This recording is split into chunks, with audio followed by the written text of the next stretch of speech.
दीपावली मनाने का कारण कहा जाता है कि इस दिन भगवान ने राजा बलि को पाताल लोक का इंद्र बनाया था। तब इंद्र ने बड़ी प्रसन्नता पूर्वक दिवाली मनाई कि मेरा स्वर्ग का सिंहासन बच गया। इसी दिन समुद्र मंथन के समय क्षीर सागर से लक्ष्मी जी प्रकट हुई थी और भगवान को अपना पति स्वीकार किया। जब श्री रामचंद्र लंका से वापस आए तो इसी अमावस्या को उनका राज तिलक किया गया था।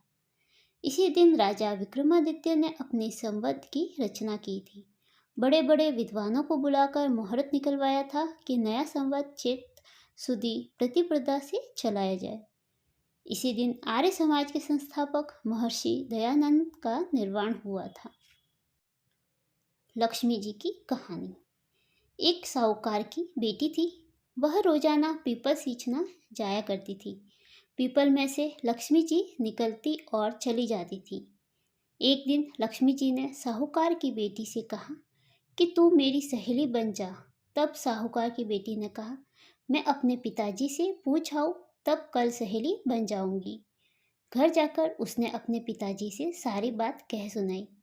तब पिताजी ने कहा कि यह तो लक्ष्मी जी है और हमें क्या चाहिए, तू सहेली बन जा। दूसरे दिन साहूकार की बेटी पीपल सींचने गई और लक्ष्मी जी की सहेली बन गई। एक दिन लक्ष्मी जी ने साहूकार की बेटी को जीमने का न्योता दिया।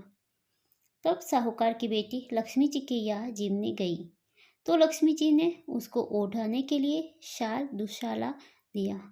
सोने की चौकी पर बैठाकर सोने की थाली में अनेक प्रकार के भोजन कराए। जब साहूकार की बेटी खा पीकर अपने घर के लिए लौटने लगी तब लक्ष्मी जी ने उसे पकड़ लिया और कहा, मैं भी तेरे घर जीमने आऊँगी। तब उसने कहा, अच्छा आ जाना। घर आकर वह रूठ कर बैठ गई। साहूकार ने पूछा कि लक्ष्मी जी तो भोजन कराने आएगी और तू उदास होकर बैठी है। तब साहूकार की बेटी ने कहा, पिताजी, लक्ष्मी जी ने तो मुझे इतना दिया और बहुत सुंदर भोजन कराया, मैं उन्हें किस प्रकार खिलाऊंगी? हमारे घर में तो कुछ भी नहीं है। तब साहूकार ने कहा, जो अपने से बनेगा वही खातिर कर देंगे, परंतु तू गोबर मिट्टी से चौका देकर सफाई कर ले, चौमुखा दीपक बना ले और लक्ष्मी जी का नाम लेकर बैठ जा। उसी समय एक चील किसी रानी का 9 रखा हार उठा लाई और उसे साहूकार की बेटी के पास डाल गई। साहूकार की बेटी ने उस हार से सोने की चौकी, सोने का थाल, शाल, दुशाला और अनेक प्रकार के भोजन की तैयारी की। फिर आगे आगे गणेश जी और लक्ष्मी जी साहूकार की बेटी के यहाँ आ गए। साहूकार की बेटी ने लक्ष्मी जी से सोने की चौकी पर बैठने को कहा। लक्ष्मी जी ने सोने की चौकी पर बैठने को बहुत मना किया और कहा कि इस पर तो राजा रानी बैठते हैं।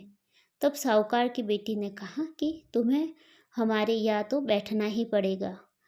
तब लक्ष्मी जी उस चौके पर बैठ गई। तब साहूकार की बेटी ने लक्ष्मी जी को बहुत ही खातिरदारी की। इससे लक्ष्मी जी बहुत प्रसन्न हुई और साहूकार के बहुत धन दौलत हो गई। हे लक्ष्मी माता, जैसे तुम साहूकार की बेटी की चौकी पर बैठ गई और धन दिया, वैसे सबको देना। हैप्पी दिवाली।